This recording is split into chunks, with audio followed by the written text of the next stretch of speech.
Okay, I know everybody's been worried about Ebola, and so I've got some quick facts. I don't have time to really cover it like I'd like to, but we're going to go over a few, and we're going to go ahead and get started. What do we know about Ebola? It's a virus that we're not very familiar with, in fact, but it's a very deadly disease. Ebola virus is termed the hot virus. This means that it is a lethally infective agent, often found in other primates and meats. It's also been found in bats, so mostly primates and Homo sapiens. It's a level 4 agent, which means that it is extremely infectious and deadly. It is extremely also very destructive to the human body or the host. It's known to be a bloody disease and wreak havoc on your cells and body, causing free bleeding and damage to the tissues. Blood clots are formed in the bloodstream, and the blood thickens and it begins to slow down. The clots attach themselves to the walls of the blood vessels. As the number and clots increases, some of them find their way to smaller capillaries where they get stuck and thus form dead spots within the brain, liver, kidneys, and all through the skin. Even can happen with in your eyes and things like that. What you see is what looks like huge or small blood bubbles underneath the skin. What happens is basically everything kind of converts into a soft mush under the layers of the skin, the skin dies. The virus kills a huge amount of tissue and converts it into a digestive slime.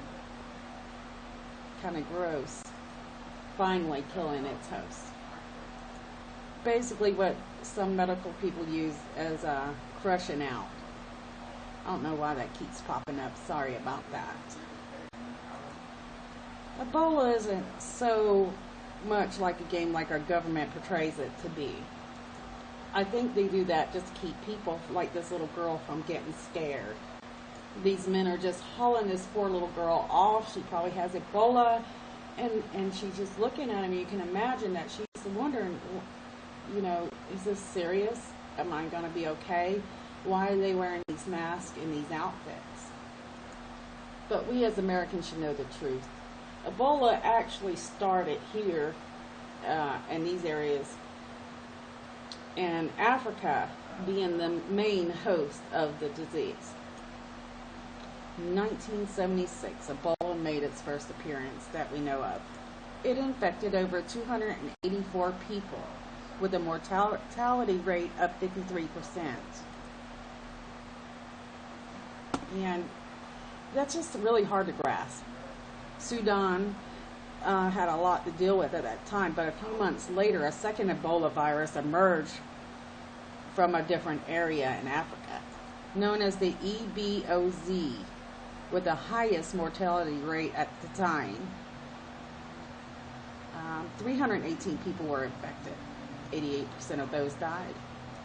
They never found the natural or the home of Ebola, even then. The third strain of Ebola, the EBOR, was first identified in 1989. Hope I'm saying this right, but when infected monkeys were imported from Reston, Virginia, and then to the Philippines. Fortunately, the few people were infected with that EBOR really never developed any symptoms. I think I said that backwards. It comes from the Philippines to Virginia. Okay, and then in 1994, a female doctor was doing some research, and I think it was on a chimpanzee.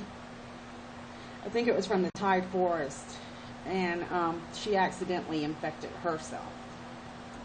Well, many researchers and many people try to convince people in Africa that are highly exposed or living among the Ebola that bushmeat is dangerous to them. Most of them are so superstitious that they believe that maybe it's just the government working against them. The reason why Ebola is spreading is you have cremation violators in Africa, and it's because of traditions and the love for their families. The president of, Ellen Johnson, she put in a cremation degree, and that started in August, and the government has brought a cremarium and hired experts. I lost my spot there. But the crematorium people do not like. The people want to keep tradition and bury their family. They love them so much, and they don't want to see that. They think that's disrespectful. So when they have the bodies laying around, the longer they lay around, the bigger chance for it to spread. Like to this man, who was also in the hot zone, where he was he lived next door to a woman who had Ebola, and she was pregnant. He tried to take her to the hospital, and Mr. Duncan found out that hospitals were turning so much Ebola that hospitals were turning people away. It wasn't too long after that somehow he was getting married suddenly and coming to America, although he had his passport for a very, very, very long time. He managed to lie to the airlines saying that he was not exposed to Ebola, and people are saying that he did not realize, oh, you know when you're exposed to Ebola. That isn't something you forget or don't understand. And he lied on his application and come to America. Ended up being sick. So he went to the hospital in Texas, and he was misdiagnosed, and then he was sent home. Ended up, he got worse, went back, and they found out that he had Ebola. He tried to blame it on the hospital. The family's trying to blame it on the hospital, that it's because he is black and African and poor, that he did not receive the right treatment. But I can tell you from experience, this is not true. Hospitals suck equally in the United States. They misdiagnose all the time, and it happened to me. So, and I am white, although I didn't have Ebola.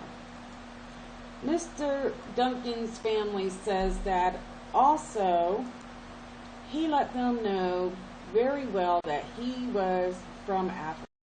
Just because you're from Africa does not mean that you're from the hot zone.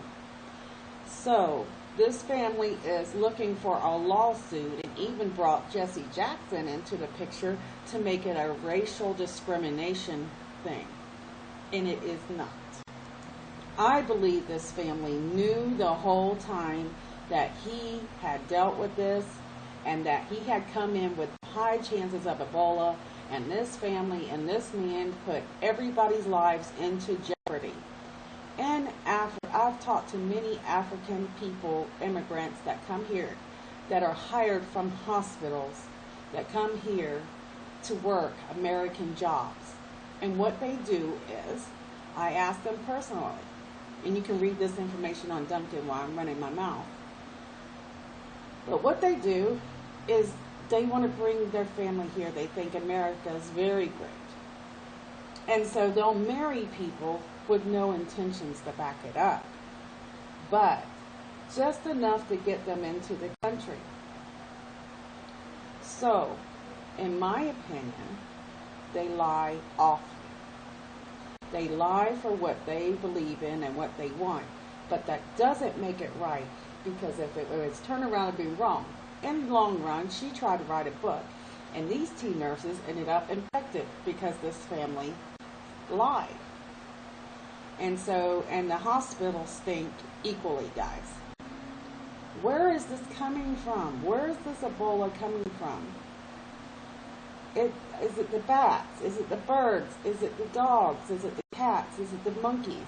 To be honest, I have looked all over the internet, and I cannot find any solid information that will state exactly what Ebola is. In the meanwhile, Africa has been fighting Ebola by itself, and we've been too scared to help them. But there's babies over there, there's families over there, and there are a lot of good people in Africa that needs help. And now we're starting, and the nation's starting, UN's coming together to send people over there because these people had so many people die, their health care workers and all this, that they were having to fight for this on their own. And that isn't easy.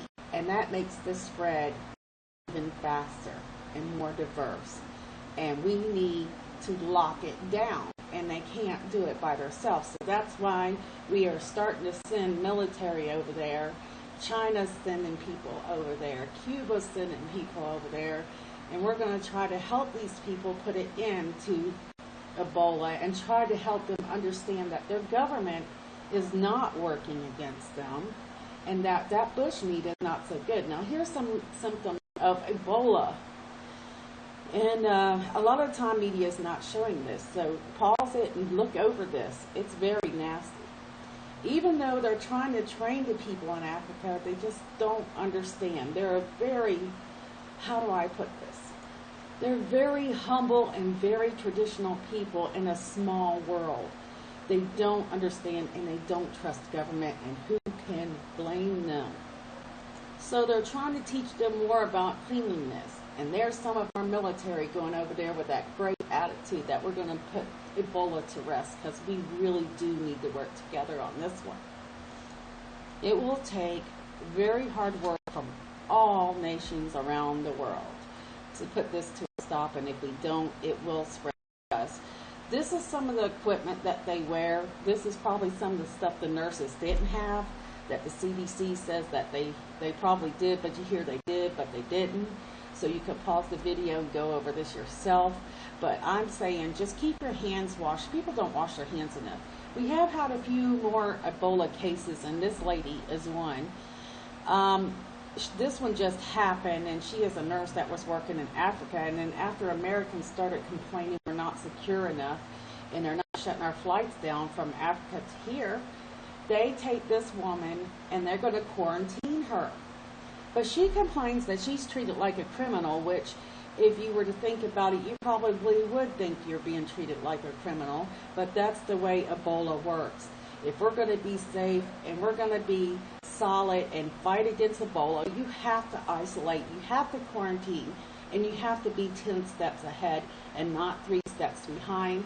And she just made a big deal about it, pouted, and I just don't like her. Now, this is a true hero, Brantly. He had Ebola after going to Africa and risking his life, and he has a family. He comes back, he has Ebola, he wins. Everybody that's had Ebola over here that is compatible with his blood, he gives blood plasma to them to help them fight the disease. And he has not been shown and talked about enough. This is a true hero. Hope this is helpful. Take care.